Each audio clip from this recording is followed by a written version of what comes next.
নমস্কার। যুক্তি তর্ক সঙ্গে অর্কই আপনাদের স্বাগত। আপনাদের সঙ্গে আমি অর্কপ্রভ সরকার। উত্তরপ্রদেশে 403টি বিধানসভা কেন্দ্র আছে, ভারতের মধ্যে সব থেকে বড়। তারপরেই পশ্চিমবঙ্গ 294। অবিভক্ত অন্ধ্রপ্রদেশেও 294টা বিধানসভার আসন ছিল। পশ্চিমবঙ্গে লোকসভার আসন 42, আবার মহারাষ্ট্রে লোকসভার আসন 48, কিন্তু বিধানসভার আসন 288। তাহলে বিধানসভার নিরিখে পশ্চিমবঙ্গ দেশের মধ্যে দ্বিতীয়।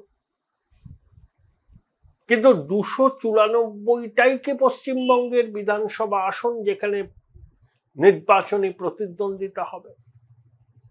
আমি বলছি না। পশ্চিমবঙ্গে বিধানসভা নির্বাচনে প্রতিদ্বন্দ্বিতা হবে 220টি আসনে। কেন এ কথা বললাম? কারণ 74টি আসনের ফলাফল ইতিমধ্যে স্থির হয়ে গেছে। এই 74টি আসনের মধ্যে 70টি আসন রাজ্যের শাসক দল জিতবে, আর 3-4টি আসন বাম কংগ্রেস জিততে পারে। একতরফা ভোট হবে ওই 74টি আসনে। তাহলে ওখানে কোনো নির্বাচনী প্রতিদ্বন্দ্বিতাই হবে না। সেই জন্য আমি বললাম রূপক অর্থে যে পশ্চিমবঙ্গের বিধানসভার আসন কি 294? 294টা আসন হলে তো 294টা আসনেই প্রতিদ্বন্দ্বিতার একটা আবহ থাকে, কিন্তু এই 74টি আসনে কোনো রকম প্রতিদ্বন্দ্বিতা হবে না। শাসক দল হাসতে হাসতে জিতবে। তাহলে প্রতিদ্বন্দ্বিতা হবে বাকি 220টা আসন।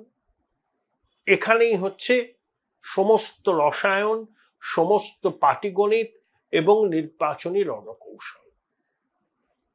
এই যে 74টি আসনের কথা বললাম, এই 74টি আসনে মুসলমানরা সংখ্যাগরিষ্ঠ, এবং মুসলমানরা কোনো অবস্থাতে বিজেপিকে ভোট দেবে না।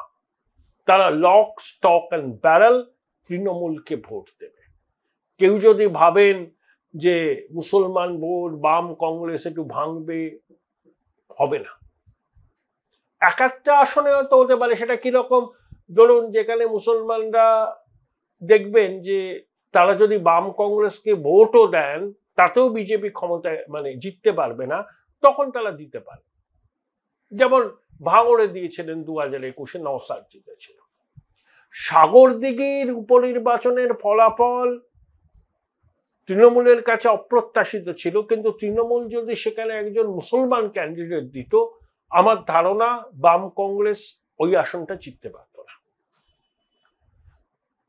এই আসনগুলোতে তৃণমূল একচেটিয়া জিতবে। লড়াই হবে বাকি 220টা আসনে।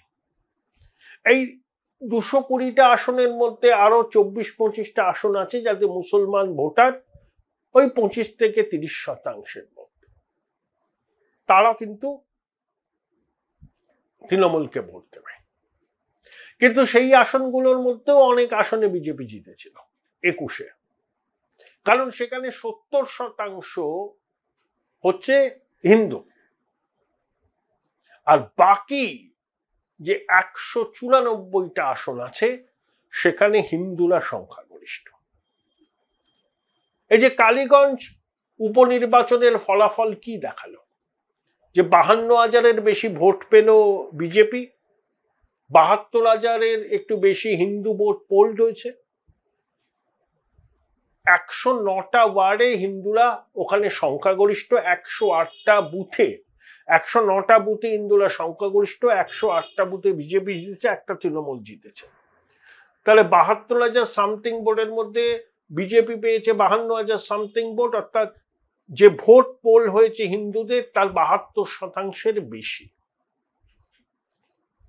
বাকি 20,000 হিন্দু ভোট কিছু নোটায় গেছে, কিছু বাম কংগ্রেস পেয়েছে, কিছু তৃণমূল পেয়েছে। তাহলে কালীগঞ্জের মতো সংখ্যালঘু অধ্যুষিত একটা কেন্দ্রে যদি হিন্দু ভোটের কনসলিডেশন 72% হয়, তাহলে এই প্রবণতা হিন্দু সংখ্যাগরিষ্ঠ বিধানসভা কেন্দ্রগুলোতেও থাকবে। তাহলে লড়াইটা আকর্ষণীয় হবে। কারণ এবারে 2021-এ হয়তো একটু মেরুকরণের ফাঁক ছিল, এবার আর কোনো ফাঁক টাক নেই, সম্পূর্ণ মেরুকরণ। এখানে কারুর কোনো ভূমিকা থাকবে না অন্য কোনো দলে। অনেকে ভাবছেন হিন্দু সেনা নাম নিয়ে একটা দল তৈরি করে হিন্দু ভোটকে ভাগ করবেন, হবে না, হবে না। কারণ হিন্দুরা বুঝেই যাবে যে এই দলটা এসছে ভোট কাটুয়া পার্টি, এরা তৃণমূলের সমর্থনে একটা দল, বিজেপির হিন্দু ভোটকে ভাগ বসানোর জন্য। তাই এই সমস্ত দলের কোনো রাজনৈতিক ভবিষ্যৎ নেই। জানি না তৈরি হবে কিনা, অনেকে লাফাচ্ছেন টাপাচ্ছেন, বিজেপির মধ্যে যারা অতৃপ্ত আত্মা, যারা পুরনো লোকজন, যারা মনে করছেন তাদেরকে অপ্রাসঙ্গিক করে রাখা হয়েছে, তারা হয়তো তৃণমূলের মদতে এরকম একটা কিছু ভেঞ্চার করার চেষ্টা করবেন, করতেও পারেন। রিসোর্সের কোনো অভাব হবে না, যারা এই দল করবেন তারা ফুলে পেঁপে ঢোল হয়ে যাবেন। বললাম না, রিসোর্সের কোনো অভাব হবে না। তৃণমূল খুব ধনী পার্টি, তারা তো চাইবেই যে হিন্দু ভোটকে একটু ভাগ করতে। যেমন এ রাজ্যে 2021-এ মিম প্রতিদ্বন্দ্বিতা করেছিল, সুবিধা করতে পেরেছে? পারেনি। কারণ মুসলমানরা মিমকে মনে করে বিজেপির দোসর। মিমকে ভোট দেওয়ার অর্থ হচ্ছে বিজেপিকে সুবিধা করে দেওয়া। এখন হিন্দুরাও এটা ভাবছেন, একটা হিন্দু সেনা বলে একটা দল বাজারে নেমে পড়লো, বলছে আমরা হিন্দুদের স্বার্থ রক্ষা করতে চাই। দেখবেন যে এই দলটা যদি আসে, এর মুখগুলো দেখবেন সব পুরনো বিজেপির লোক। তখন তো মানুষ ধরবে যে এই অতৃপ্ত আত্মারা বিজেপিতে সুবিধা করতে না পেরে তৃণমূলের মদতে বিজেপির ক্ষতি করতে নেমেছে, ভোট কাটতে নেমেছে। যেমন মুসলমানরাও মিমকে এই রাজ্যে সমর্থন করেনি, করবেও না। হিন্দুরাও তেমনি হিন্দু ভোট কাটবার জন্য তৃণমূলের মদতে কোনো রাজনৈতিক শক্তি বা মঞ্চের আত্মপ্রকাশ হয়, তাকেও তারা প্রত্যাখ্যান করবে। তাই লড়াইটা হবে সরাসরি তৃণমূল বনাম বিজেপি, কোনো সন্দেহ নেই। তাহলে 294টার মধ্যে 74টা আসনে লড়াই হবে না। ওই 74টার মধ্যে 70টা তৃণমূল পাবে, 3-4টে বাম কংগ্রেস পেলেও পেতে পারে। কিন্তু বাকি 220টা আসনে হিন্দু ভোটের যে পোলারাইজেশন কালীগঞ্জের বাই ইলেকশনে হয়েছে, সেই প্রবণতা যদি বজায় থাকে, আকর্ষণীয় ফলাফল হবে, আকর্ষণীয়, একদম ফটো ফিনিশ হবে। তৃণমূল বিজেপি ঘাড়ের কাছে নিঃশ্বাস ফেলবে। দেখুন, তৃণমূল 100 পরীক্ষা দেয়, বিজেপি দেয় 70। তৃণমূলের ভিত্তি কি? সংখ্যালঘু vote, lock stock and barrel আর বেনিফিশিয়ারি। দেখুন, কালীগঞ্জে যে 52,000 ভোট পেয়েছে বিজেপি, আর সেই 52,000 ভোটের অধিকাংশই তো রাজ্য সরকারের অনেক প্রকল্পের সুবিধাভোগী। তারা লক্ষ্মীর ভান্ডার পায়, বার্ধক্য ভাতা পায়, কন্যাশ্রী পায়, সবুজ সাথী পায়, সবই পায়। তাও তারা বিজেপিকে ভোট দিয়েছে, কারণ তাদের কাছে হিন্দু আইডেন্টিটিটা বড় হয়েছে। মুসলমানদের ভয় লাগানো হয় বিজেপির জুজু, বিজেপি আসলে তোমাদের দেশ ছাড়া করবে, দাঙ্গা হবে, এইসব। এটা মুসলমানরা বিশ্বাস করেন, কিচ্ছু করার নেই, বাস্তব মেনে নিতে হবে। তাই বিজেপি ঠিকই করেছে যে মুসলমান ভোট পাবে না, ওটা নিয়ে সময় নষ্ট করে কোনো লাভ নেই।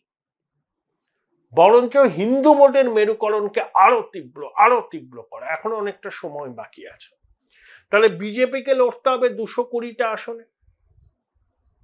তৃণমূল অ্যাডভান্টেজ পেয়ে যাচ্ছে 74টা আসনে। 220টা আসনে লড়েও কিন্তু ম্যাজিক ফিগার পাওয়া যায় যদি হিন্দু ভোটকে এক ছাতার তলায় আনা যায়। কালীগঞ্জের উপনির্বাচনের ফলাফল বিজেপির কাছে স্বস্তির, কারণ যে লক্ষ্য নিয়ে তারা নির্বাচনী লড়াইয়ে নামছে 2024, সেটা হচ্ছে হিন্দু ভোটের মেরুকরণ।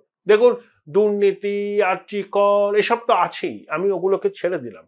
হিন্দুরা নিজেও ভূমে পড়শি বাংলাদেশে যা হয়েছে, এখানেও হিন্দুরা সেই পরিস্থিতির মুখে পড়তে পারে যদি এখনো তারা জেগে ঘুমোয়। এটাই তো বিজেপির ন্যারেটিভ। সেই ন্যারেটিভটা সফল, নইলে যে ভোট পড়েছে তার 72% বিজেপি পেল কি করে?